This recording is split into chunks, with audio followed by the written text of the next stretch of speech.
Hello everyone, আসসালামু আলাইকুম। চলে আসলাম আবার নতুন একটা রেসিপি নিয়ে। আজ রাস্তার পরিস্থিতি খারাপের জন্য যেতে পারলাম না বড় ছেলের কোচিংয়ে, তাই বিকালের নাস্তায় চলে আসলাম। এখানে করছি পেঁয়াজের জন্য ডো। এখানে দেখেছেন আমার চিকেন কাটলেট, বিফ কাবাব, এটা তো আমি আগেই আপনাদের রেসিপি দিয়েছি। এখানে বেগুনের জন্য বেগুনের রেডি করেছি বেসন। এই তো পেঁয়াজও ভাজতেছি, দেখেন ভেজে নিচ্ছি বেগুনিগুলো।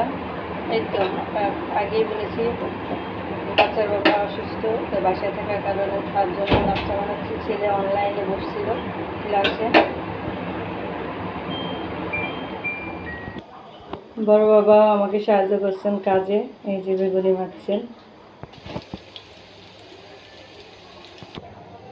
এই তো শেষ হয়ে গেল আমার বিকালবেলার নাস্তা।